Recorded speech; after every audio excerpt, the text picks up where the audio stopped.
Assalamualaikum warahmatullahi wabarakatuh. Bismillahirrahmanirrahim. Kali ini kita akan membahas mengenai inverse fungsi trigonometri.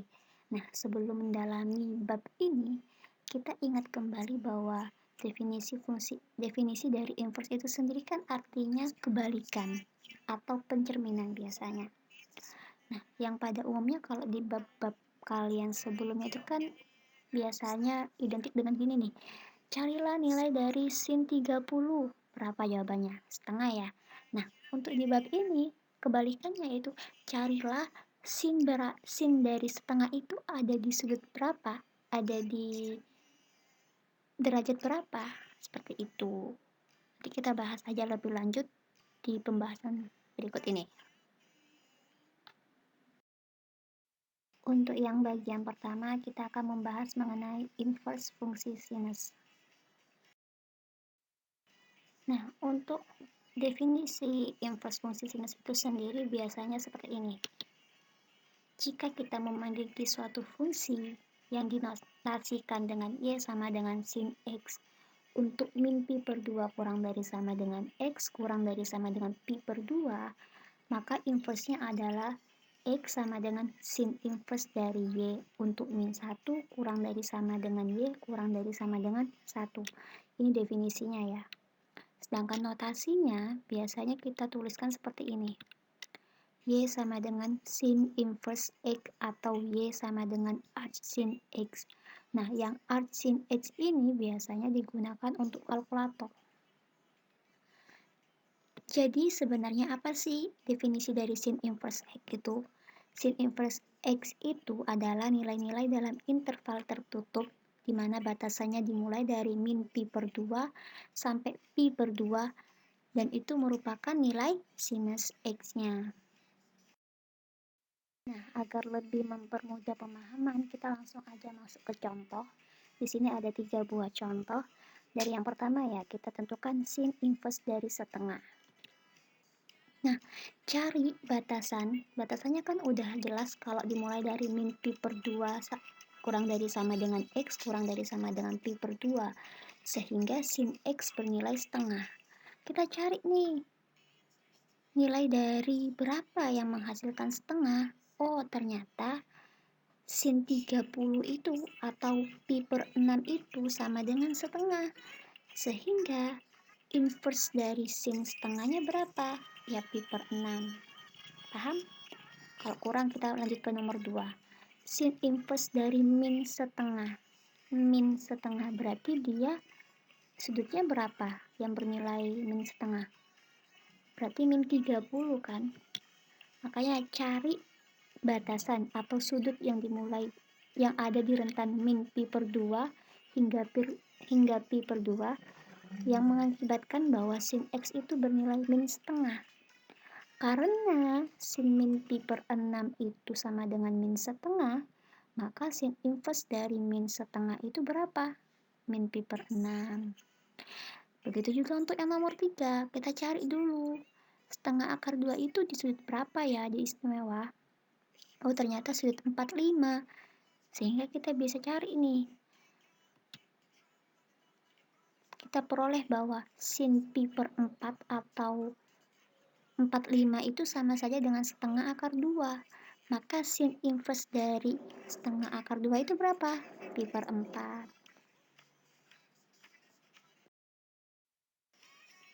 Nah, selanjutnya setelah contoh kita akan membahas mengenai identitas dari inverse fungsi trigonometri, terutama yang fungsi sinus ya. Jadi di sini ada hubungannya di mana rumusnya seperti ini, bahwa ketika sin dikalikan dengan inverse atau inverse dikalikan dengan sin, dia akan menjadi dirinya sendiri, yaitu menjadi X. Bisa kalian lihat di sini ada batasannya juga. Terus kita langsung masuk ke contoh. Untuk yang pertama, sin inverse dari sin pi per 4. Berarti kita bisa menggunakan sifat yang nomor 2 nih. Hasilnya berapa nanti? Hasilnya adalah pi per 4. Untuk yang nomor 2, sin inverse dari 2. Ada nggak kira-kira? Jawabannya tidak ada. Why? Karena 2 itu sudah melebihi dari interval kita. Dan sudut trigonometri paling besar berapa? 1. Bagaimana dengan yang nomor 3?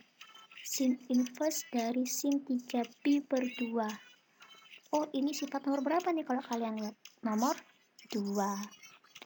Tapi di sini 3pi per 2. Apakah 3pi per 2 itu ada di antara interval min pi per 2 sampai pi per 2? Jawabannya tidak ada juga.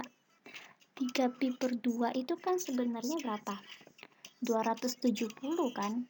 Sedangkan kalau batasannya sin seharusnya berapa? Dimulai dari min 90 sampai 90 dia. 270 udah lebih. Makanya kita bisa menyelesaikan soal ini jika kita bisa mencari 3pi per 2 itu senilai dengan berapa. Ternyata 3pi per 2 itu sama saja dengan min pi per 2. Sehingga kita rubah bentuknya menjadi sin inverse dari sin min pi per 2. Berarti hasilnya berapa? Min pi per 2. Untuk yang selanjutnya kita akan membahas mengenai inverse fungsi dari cosinus. Sama seperti yang sinus, jadi cosinus juga punya inverse. Misal nih, kita punya persamaan Y sama dengan cos X. Untuk 0 kurang dari sama dengan X kurang dari sama dengan Pi, maka inverse-nya adalah X sama dengan cos inverse Y. Untuk min 1 kurang dari sama dengan Y kurang dari sama dengan 1. Ini definisi. Biasanya kalau dituliskan atau notasinya yaitu Y sama dengan cos inverse dari X atau Y sama dengan arc cos X. Artinya apa? Cos inverse X itu adalah nilai-nilai dalam interval tertutup dari 0 sampai pi yang nilai cosinusnya adalah X. Kalau sinus tadi apa? Min pi per 2 sampai pi per 2. Tapi kalau cosinus itu dimulai dari 0 sampai pi. Langsung saja kita bahas contoh soalnya. Untuk yang pertama yaitu cos inverse dari 0. Mau cari nih, 0 itu cos berapa sih yang nilainya 0? Ternyata yang kita tahu kan cos 90 nilainya 0. 90. Berarti jawabannya adalah pi per 2. Kenapa? Karena pi itu kan 180. 180 dibagi 2 ternyata sama dengan 90, berarti cos pi per 2 sama dengan 0. Maka cos inverse dari 0 itu berapa? Pi per 2. Melewati tidak dari batasannya? Tidak dong. Karena tadi batasan yang cos apa? Dari 0 sampai pi. Untuk yang nomor 2, cos inverse min setengah. Cari ini dari batasan yang ada, cos X berapa? Yang hasilnya nanti min setengah. Kita tahu bahwa setengah itu adalah cos 60.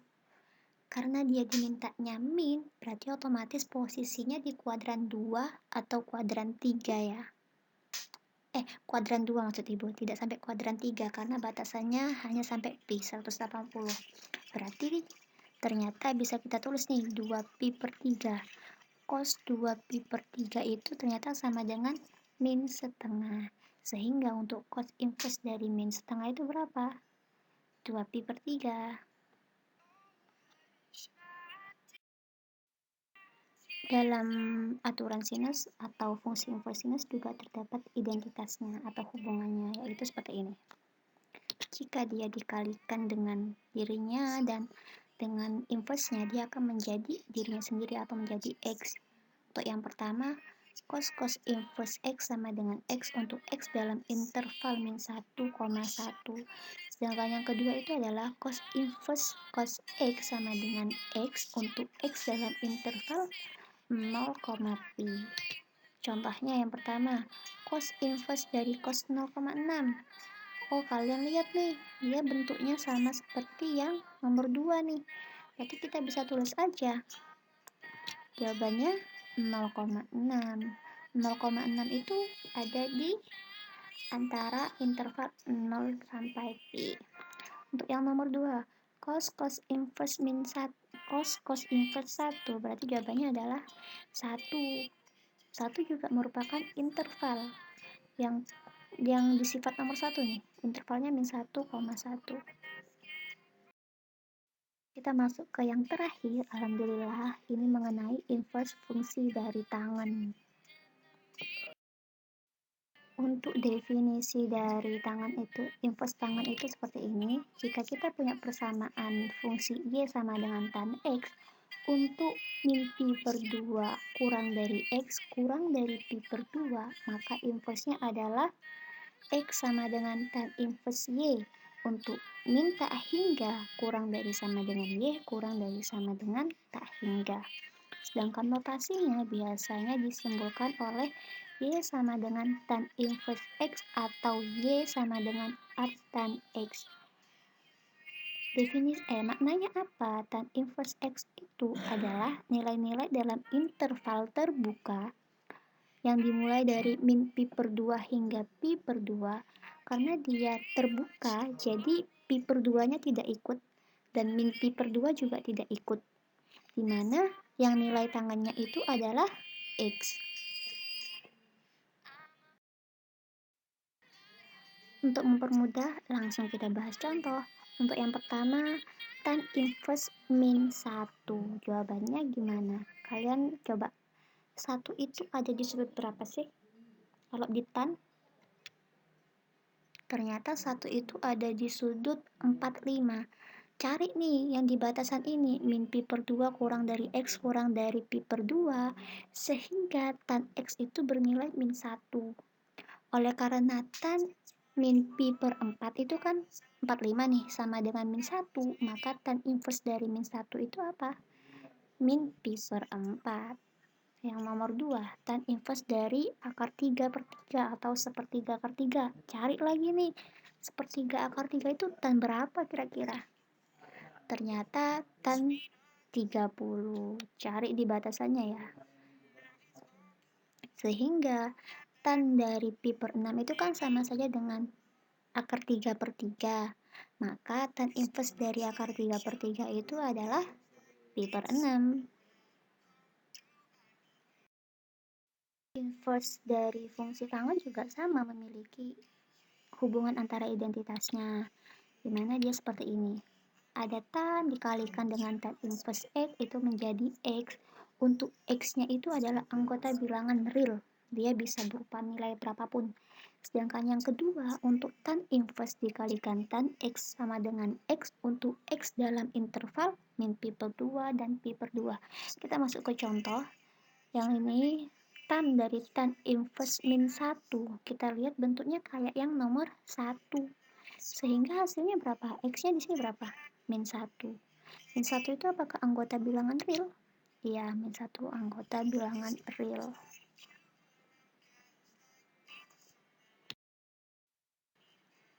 Thank you.